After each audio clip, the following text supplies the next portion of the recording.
Okay, good morning, everybody. I hope you all are doing well. Thank you very much for your patience. This is the pre-match press conference for the Jamaica against Qatar friendly international, which will be taking right here in Austria.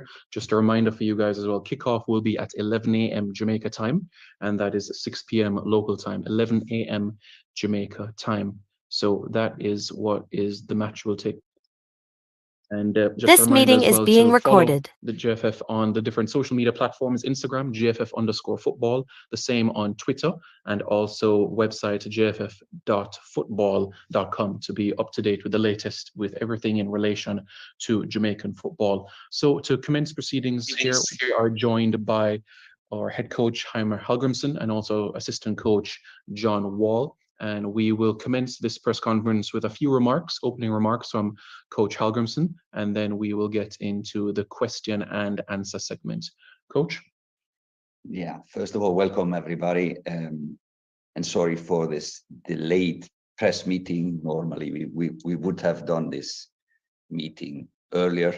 We have a game tomorrow, so it's about time that we announce the squad we are using. But reason being is that we just had too many unanswered questions that needed solving, so we could at least answer the questions you have, for many reasons,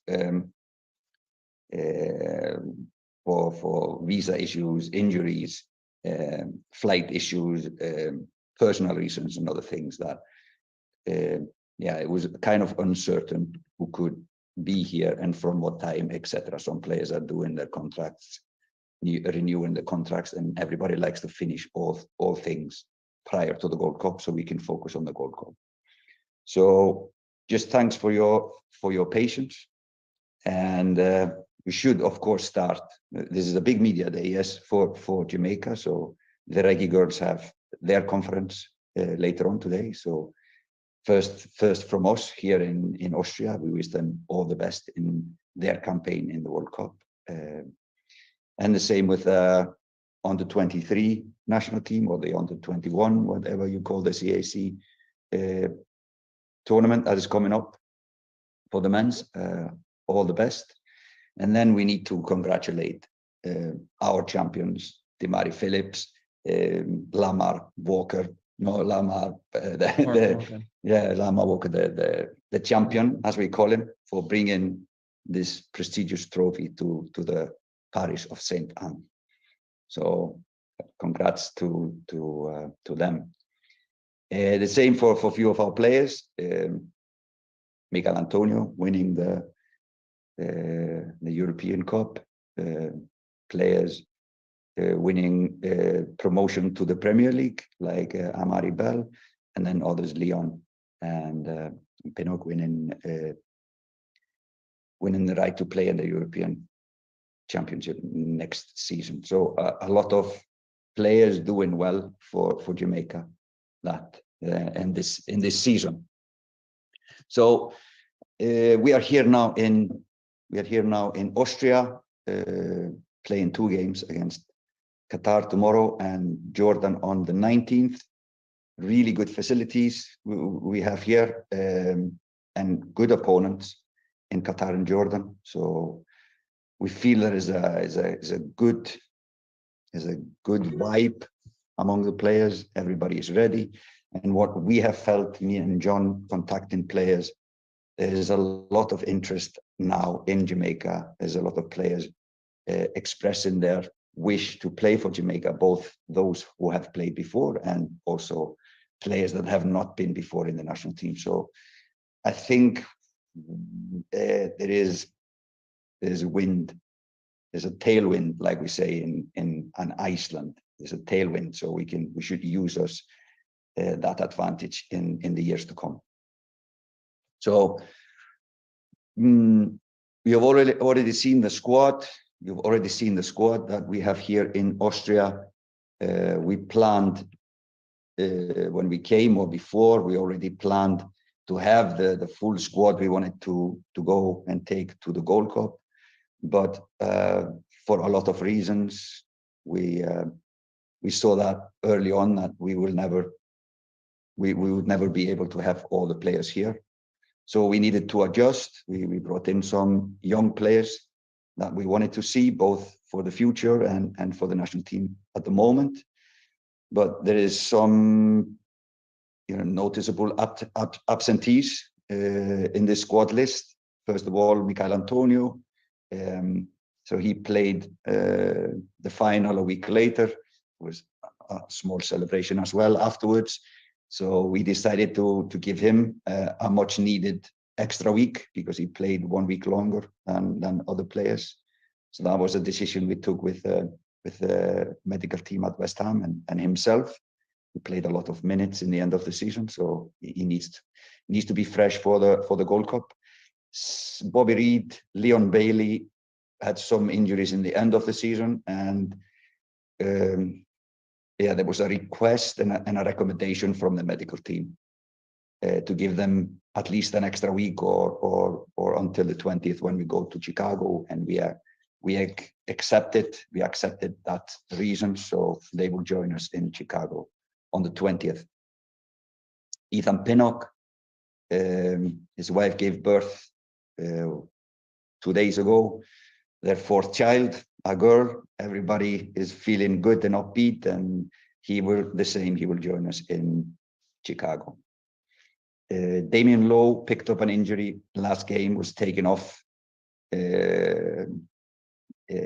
after 12 minutes in the first half, and we've been monitoring his situation.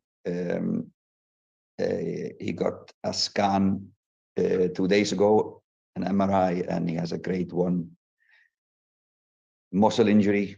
Should be okay for the Gold Cup, but we take it day by day, and we are in contact with their medical team.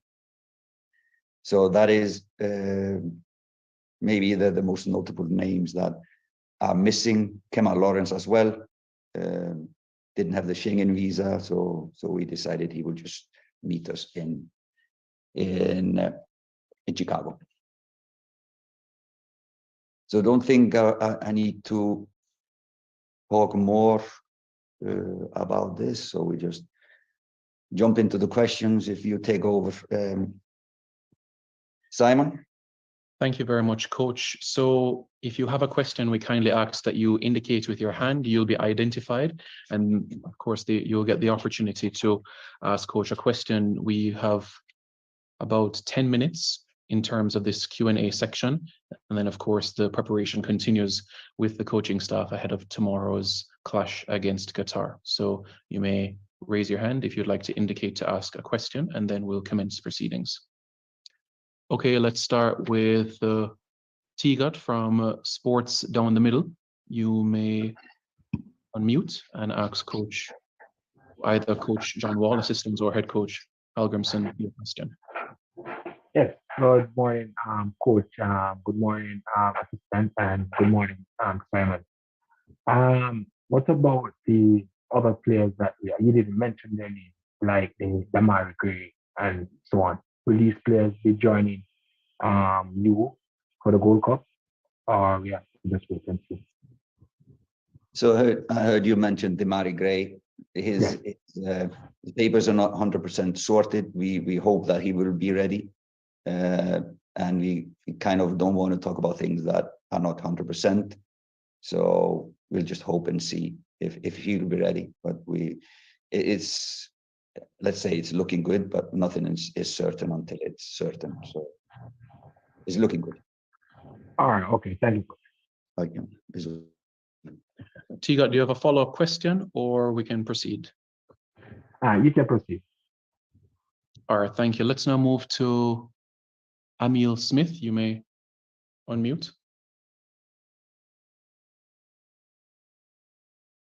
you make it bigger. Yes. Hello, good morning. Yes, morning. Go ahead. Hearing me? Okay. Good morning, Coach. I have a few questions.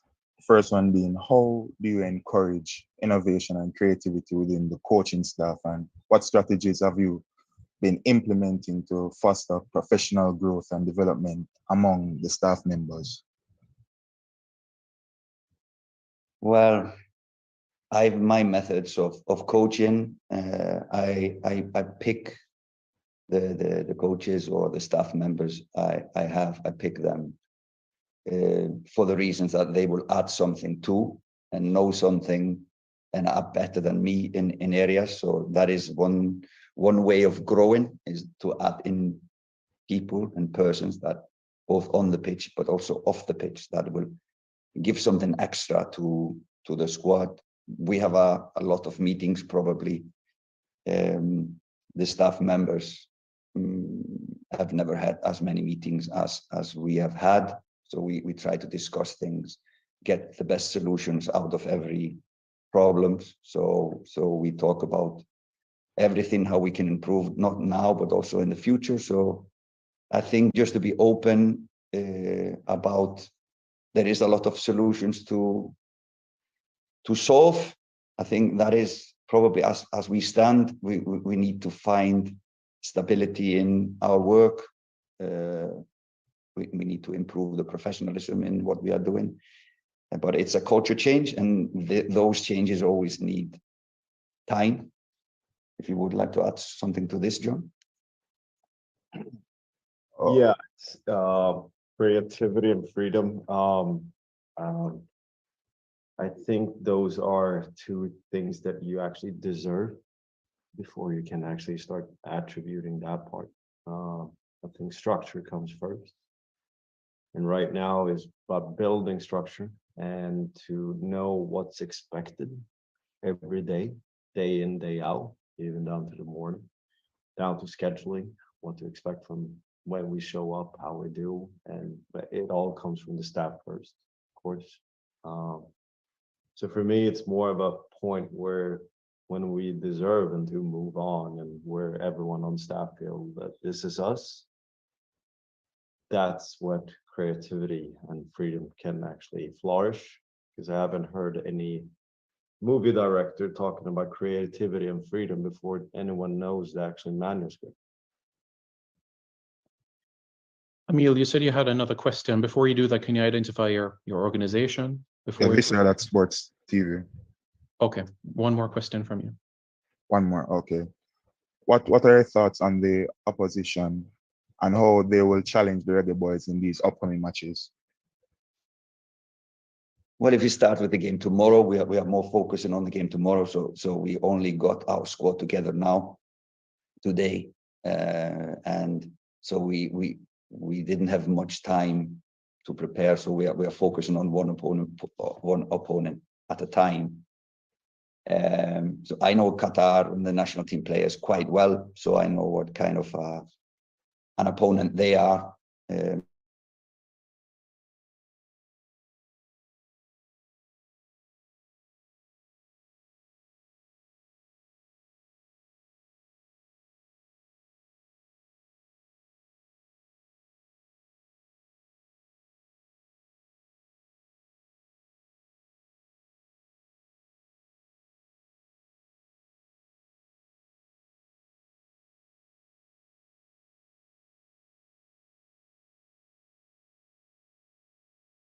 Meeting is being recorded. Going to be a big test for us.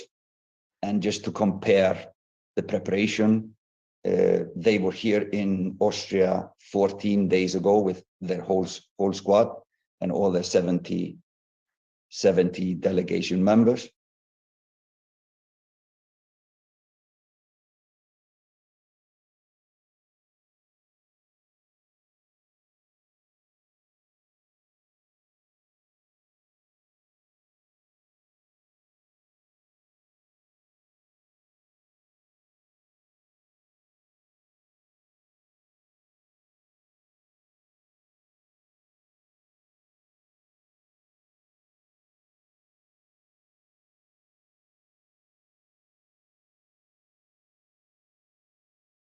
Pretty Recorded. good Qatari team. Thanks very much, Emil. Let's now move on to football in 90. Javon Turner. Hello, can you hear me? Yes, can you hear you? All right, thank you. Coach, this is my first question pertaining to what you mentioned before, Qatar, they just coming off a recent World Cup experience with, some of the players coming back. How are the boys looking for this matchup, and knowing that we might potentially face them in the knockout stages of the Gold Cup? Yeah, I feel only positivity in the squad. It's an upbeat squad. We've been together 1.5 days with the whole squad. So, but it's a good vibe. Of course, the focus is to be ready when the Gold Cup starts, but all preparation matches are important. We are not thinking about if we meet them later on. That will be a issue when that happens, if that happens. But now we're just focusing on doing a good performance tomorrow. You want to add something to Qatar, because you were analyzing Qatar, and maybe follow up on the question about Jordan. Yeah. No, it's kind of interesting to see the potential cultural change that's happened, and obviously in their selection of Qatar, which is a bit different. But I think their head coach is he wants to impose a lot of his style pretty early on, I would guess. And I think that change in itself is going to bring some interesting dynamics to the game. And added on the hunger of those players.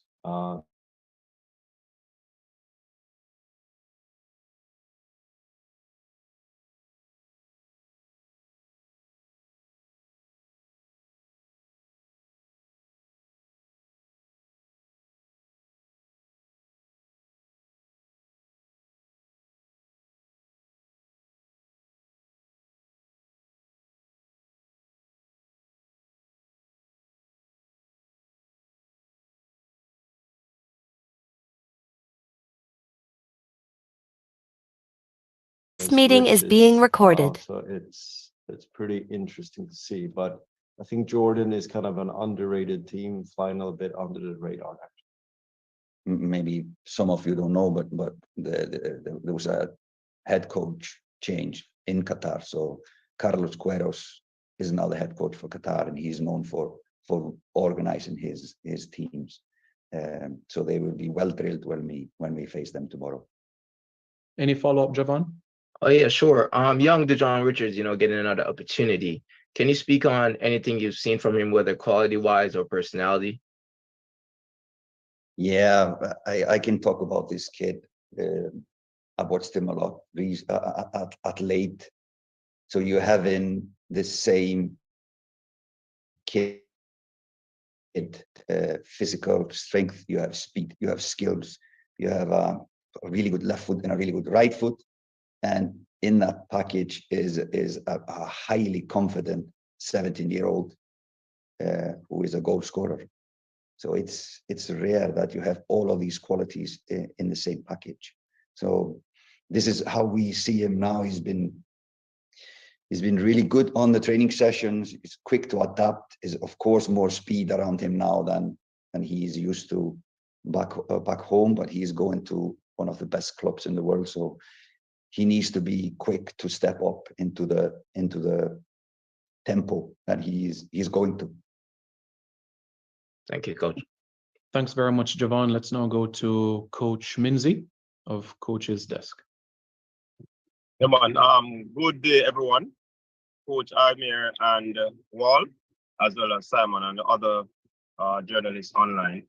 My question is, given the preparation that you'd have had, coach, in terms of the players that you have available to you, do you believe that this is adequate preparation going into Gold Cup, seeing that these two games would have been good dress rehearsal for the Gold Cup game, but you don't have all your pieces to work with? What sort of constraint do you see this giving you going? No. Let's take an ideal one. Would have been all the players here, and we could work with them for 10, 12, 13 days prior to the first game on the 24th against US. That would have been ideal. But we don't live in a world that is perfect, so we have to just adapt to the situation. And even though we only have maybe a handful of players, we can still work with them this time, so we can help them. Maybe the next guys in line, we can help them to grow and step up and be ready if needed, etc. So we are going to use this time really well to prepare those guys that are here. Ideally, of course, and I said it in the beginning, we planned with going with everyone to Austria, and we are really thankful for the guys that are here. But yeah, we are happy with the players that are here. We use it maybe in a little bit different way than we planned to in the beginning, but it's good facilities, really good facilities, good hotel we're staying at, good training, 2 minutes walk into the training pitch, so we can go there whenever we want. If there's a player coming from a flight, yesterday we just went on and did an individual session with him. So we use this as well as we possibly can. Jump in whenever you like. Sure. Did I answer your question? Yes, certainly. Just another question real quick. The player Brandon Cover, if I got his name correct, he wasn't a part of this initial 50-man squad that was dropped. Will he be making that Gold Cup squad? I know probably that is inside information, but will he progress after you see him in these games? He's one of these young players playing in England, but honestly, I think I will just throw that question to John, that knows him better than me. Yeah, I can be pretty open. He's not part of the Gold Cup. The fact that Damien being treated for his grade 1 open up the possibility of a really short flight, so we can assess it a little bit more closely. For us, familiarize the players with what they're striving for, which should be the men's first national team, and getting that close and even. That head coach can watch a little bit closer. For me, I've just been assessing full games of him, monitoring him, and he's a good prospect. Yeah, and he's picked in the CAC game. So he's going anyway to the CAC right after our camp here. So it was never the plan to bring him to US. Thanks, Coach Minzy. Based on time and the persons, however, raising their hand, we will have to have one question each. Let's go to Alex. Alex Reed, you may open your mic to ask your question. Good morning, Mr. Emil Grimson. Morning, Simon. Good morning, General. I just want to ask a quick question. Is that you said that the medical staff told to rest some other players, but why does Amari Bell take the initiative and sacrifice to come to this camp, and the other players doesn't do the same thing? Because you said the objective goal is to win the Gold Cup. Why everybody didn't take the sacrifice and come here and gel with the team, even though they're not going to play? They gel with the team going forward to Gold Cup. Isn't that a better option than just taking a rest? I'm just asking a question. Yeah, it's a good and a valid question, and no problem to answer that one, because it's different. It's all different cases. So, for example, with Leon Bailey, Bobby Reed, they are doing treatment with their specialists. They are working on recovery. So I think it's better for us that they are fresh when it comes to the Gold Cup. rather than flying them here and being with us. We don't have all the same equipment like their medical team have. The same with Damien, with Nana. He wanted to come here, but he needs all kinds of treatment to speed up his recovery. So we would like that to be done in his club. So it's a good question. They could have sat here and listened to the meetings, but luckily all of these players have been with us for camps and a long time, so they kind of know what we are doing. And we will have ways to speed up all the things that we've been talking about when we meet in US on the 20th. Thank you very much, Alex. We have time for one more question. You may unmute your mic, Mr. Blake, and proceed. Good morning, good day, Coach Hargrimson, Coach Wall, good day, Simon. Since I have one question, I'm going to ask it in 3 parts. Very quickly, Coach, can you indicate to us the impact of the changes in the Gold Cup group with Trinidad and Tobago joining us? And I have a part B, Simon. I hope you could allow that. Part B is fine, but not part C. Go ahead. No, again, I'm going to throw that question to John, but I watched in preparation for Nicaragua. I watched both the matches against Trinidad. We played Trinidad 2 times in Jamaica, so we know them quite well. And for us, it's not a good news because I thought Trinidad played on the day of both games against Nicaragua much better. So I think we get a much better opponent in Trinidad, or a much harder opponent in Trinidad than Nicaragua. You want to grab that question? I can just say here. And for me, it's more about, well, it will bring another different spice to the game too, obviously, but every game in CONCACAF is hard and tough. But it's going to bring some extra spice to it. Cool. And we're aiming to get the cherry on top, of course. Mr. Blake, quickly, you can proceed with part B before we wrap. Very quickly, part B. This is related to the 50-man roster that was forwarded for the Gold Cup. There are 2 veteran players who were not included in that squad. We just wanted to ask for our information, not questioning your right as the coach to name your squad. Can you shed some light on possible reasons for the non-inclusion of Andre Gray, the striker who had scored 6 goals in 5 European matches this season, and Anthony Grant, who was at Crawley, who joined Crawley Town at the end of the season and assisted that club from being relegated? If you can just give us shed some light on the rationale for those non-inclusions in the 50-man squad. Thank you very much, Mr. Preston, for allowing the comments, the questions. No, it's the same answer for both. We just thought that others were better suited for this camp and this tournament. So that is why. Anything to add, John, or Coach summed it up? No, I'm all good. All right, Eddie, my apologies, but the time has wrapped up. So next time you can be able to come on a little bit earlier to be able to ask you questions. I want to say thank you very much to everybody that was able to tune into this press conference. We encourage you as well to go as well at 2:00 Jamaica time for the Reggae Girls press conference, take in the training session and get behind the girls, as Coach had said, in their build up towards the World Cup as well. Do give them their attention as well. And just a reminder, tomorrow's kickoff is 11 a.m. Jamaica time. And of course, for the Jordan game on the 19th at 7 a.m. Jamaica time. Thank you very much to everybody that has tuned in, and stay tuned to the platforms, the Twitter and Instagram, JFF_football, the website, jff.football.com, and on YouTube at JFF Live for more information and content. Thank you very much to everyone, and have a pleasant rest of your day.